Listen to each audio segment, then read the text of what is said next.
This is the Lone Creator YouTube. We hope this video helps. In this video, I will explain how to use TradingView. First, navigate to the platform and create an account. You'll see a default chart. This is your main workspace. Use the search bar at the top to find specific assets like stocks or cryptocurrencies. Familiarize yourself with the basic layout, including the toolbar on the left and the timeframes at the top. This initial setup is crucial for effective analysis. Now, let's dive into chart features. On the top bar, you can switch between different chart types, such as candlesticks or line charts, to suit your analysis style.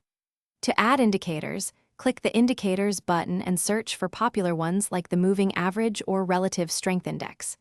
The left-hand toolbar offers drawing tools for trend lines, Fibonacci retracements, and more, helping you mark key levels. Moving on to more advanced features, you can explore multi-chart layouts to view several assets simultaneously. Adjust timeframes from 1 minute to 1 month to analyze different market perspectives.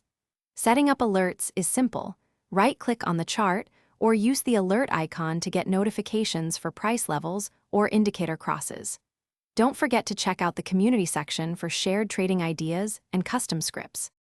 To personalize your experience, save your favorite chart layouts and indicator templates for quick access.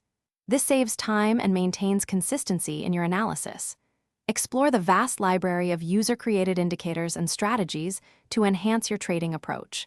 Remember to check the description for a link to some fantastic leak-proof containers that make meal prep easy, along with other great deals. Customizing your workspace makes TradingView a powerful tool. Thanks for watching. Consider subscribing if we helped you.